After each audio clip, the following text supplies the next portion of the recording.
every time you open a broadsheet newspaper, you'll probably read the question, has Reform UK peaked? And I think a lot of the time it is more wishful thinking than necessarily evidence-based. But there have been a couple of stories recently that might suggest that Reform is not quite going, or certainly not increasing its poll lead in the way that that it should if it wants to be on track to win the next election, at least to have a majority. So, we've seen 2 by-elections in a row have not gone Reform's way, even though they've been competitive in them.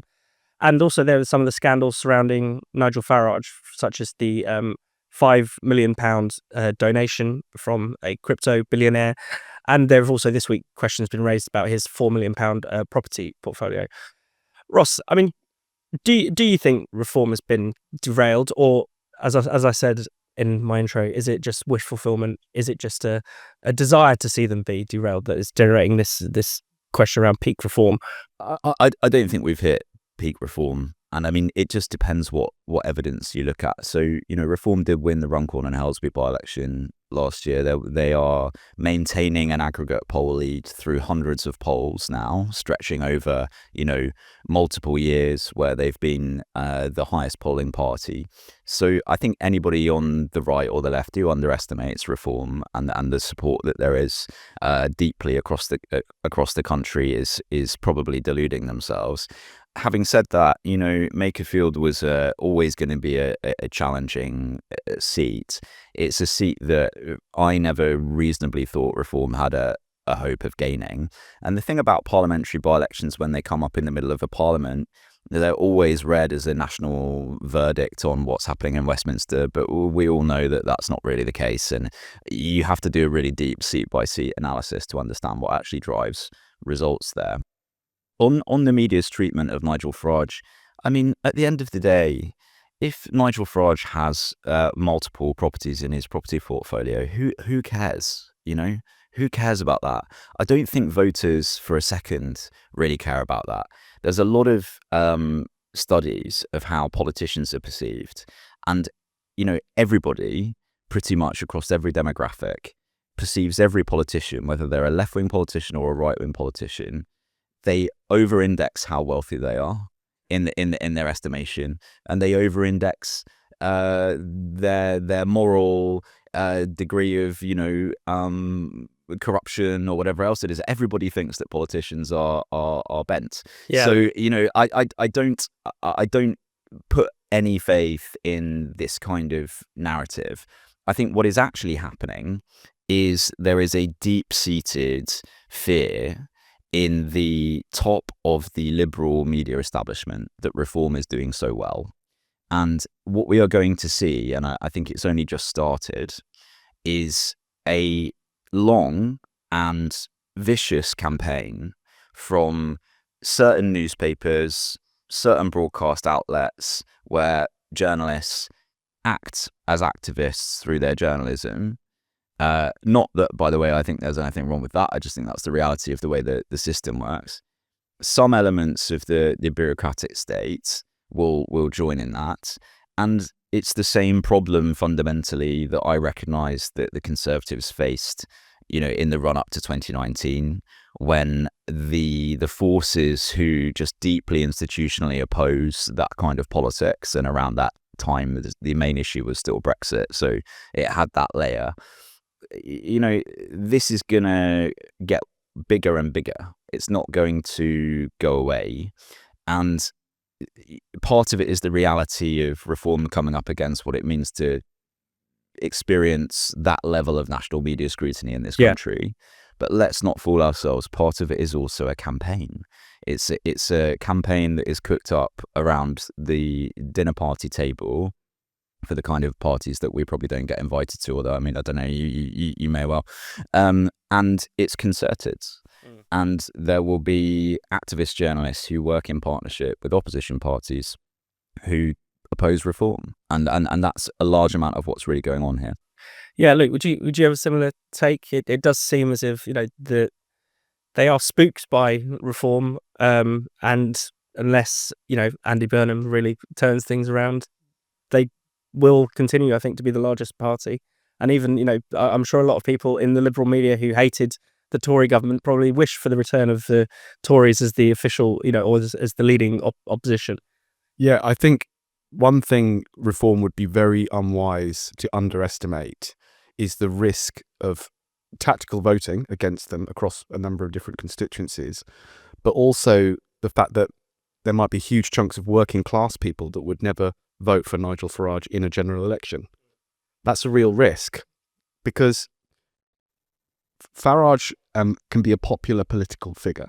He can draw people's affections for the way that he conducts himself. But unless his party have an ideological an ideology, something to give to the public that makes them want to vote for them in a general election, there could be real problems.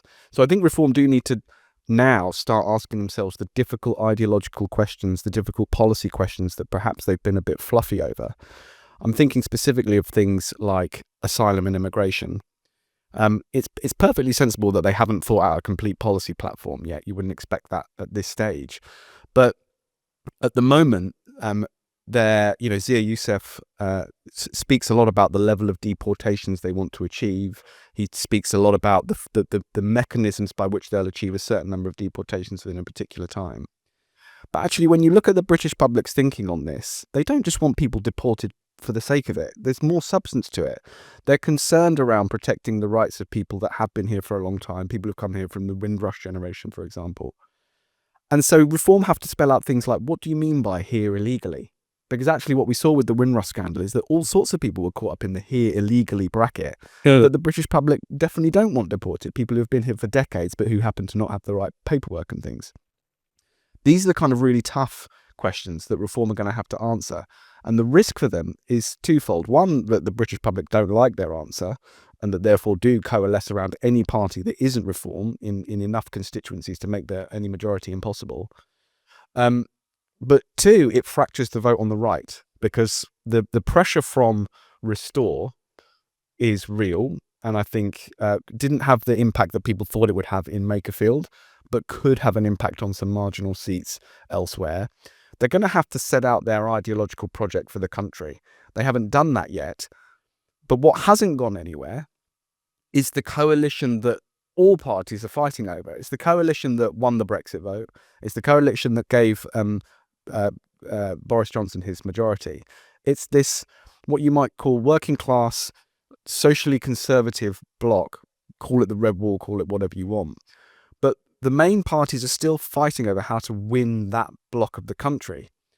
And Reform may have the answers, but I think that the risk for them is that to date, they've been trading on that momentum. The momentum is behind that movement, that block of voters. They're the ones who want to see change. They're the ones that are pushing certain issues to the public debate that haven't been in the public debate for a long time. But Reform now have to reckon with that coalition. They have to be honest with them about what they want. They have to put forward the ideas that are going to win them over. So I actually think it'd be useful for people who support Reform and want them to do well to be on their guard at this moment, because the risks are real. And finally, Ross, Luke mentioned Restore there. It's very easy to get through a whole podcast without mentioning the Conservative Party these days as well. How do you see the other contenders on the right? Where do you see them coming in? And we'll end with that. So I kind of acknowledge what Luke said there, although I take a slightly, I view things through a slightly different lens, having kind of run election campaigns. So I think Restore are largely irrelevant, and I understand Reform's anxieties because they fear bleeding voters from their own base to Restore.